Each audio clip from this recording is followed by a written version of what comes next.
নবীর কাছাকাছি থাকতে চান?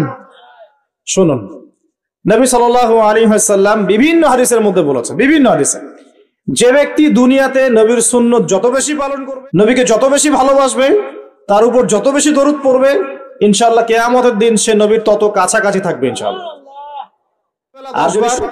এবং সন্ধ্যাবেলা 10 বার পড়তে পারেন আল্লাহুম্মা সাল্লি আলা মুহাম্মাদ ওয়া সাল্লিম, অথবা আল্লাহুম্মা সাল্লি ওয়া সাল্লিম আলা নবিয়িনা মুহাম্মাদ, ইনশাআল্লাহ নবী সাল্লাল্লাহু আলাইহি ওয়াসাল্লাম সুপারিশ করবে ইনশাআল্লাহ।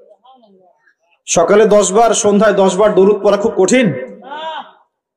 সকালে 10 বার, সন্ধ্যায় 10 বার দরুদ পড়তে সময় লাগবে সর্বোচ্চ 5-10 মিনিট, নাকি?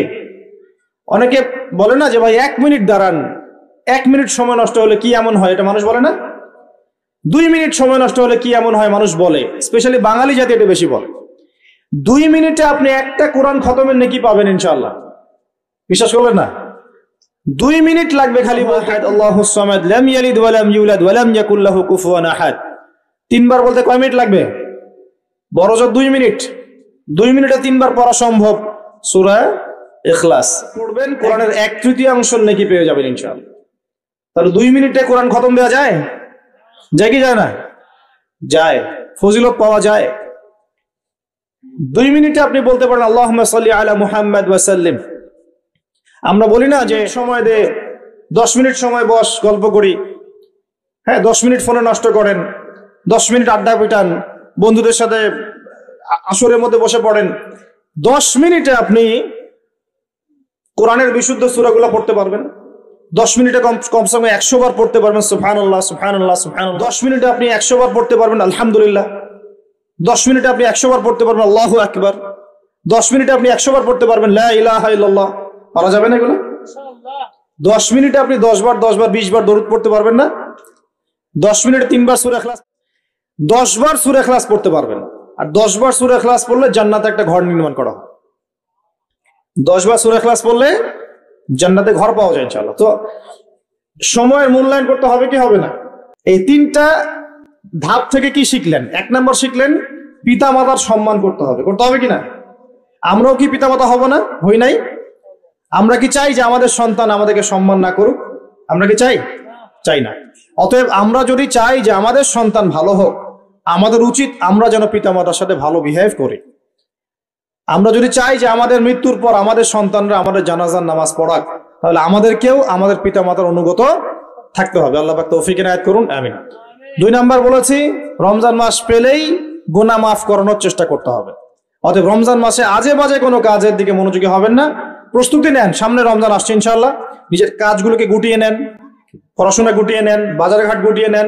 রমজান মাসে যেন এত ব্যস্ততা না থাকে, ফ্রি থাকেন, রিল্যাক্স, খালি ইবাদত বেশি বেশি করবেন ইনশাআল্লাহ। আর 3 নাম্বার, নবী সাল্লাল্লাহু আলাইহি ওয়াসাল্লামের নাম যখনই শুনবেন কি বলবেন? সাল্লাল্লাহু আলাইহি ওয়াসাল্লাম পড়বেন, এবং সকালে সন্ধ্যায় কমপক্ষে 10 বার করে নবীর উপর দরুদ পড়বো ইনশাআল্লাহ। এখানে আরেকটা বিষয় চলে আসে, এইটা একটু মনোযোগ দিয়ে বোঝেন। আল্লাহর নবী বলছেন যে কেউ যদি নবীর নাম শুনে দরুদ না পড়ে তাহলেই তার জন্য ধ্বংস। কেউ যদি নবীর নাম শুনেছে দরুদ পড়ে নাই তাহলে সে ধ্বংস হোক, এটা বদদুয়া।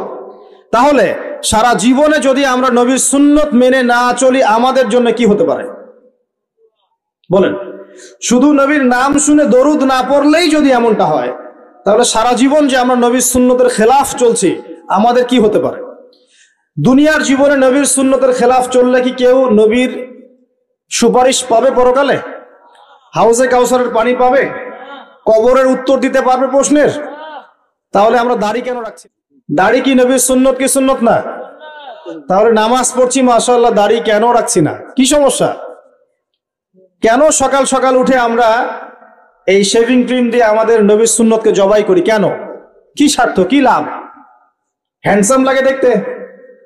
আপনাদের কি মনে হয় দাড়ি চেঁচে ফেললে, কেটে ফেললে হ্যান্ডসাম লাগে দেখতে, সুদর্শন লাগে? গাল ভর্তি একজন পুরুষকে সিংহের মতো লাগে মাশাআল্লাহ।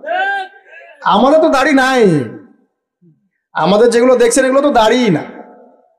যাদের সুন্দর গাল ভর্তি দাড়ি আছে এই মানুষগুলো যখন শেভ করে আমার খুব আফসোস হয়, বেচারাকে কত সুন্দর দাড়ি আল্লাহ পাক দিয়েছেন, প্রত্যেক দিন শেভ করা শুরু করেছে। অথচ আপনি দাড়ি ছেড়ে দিলে আপনার চেহারার ব্যক্তিত্বটা বাড়বে, সুন্দর লাগবে, স্মার্ট লাগবে, হ্যান্ডসাম লাগবে, সিংহের মতো লাগবে।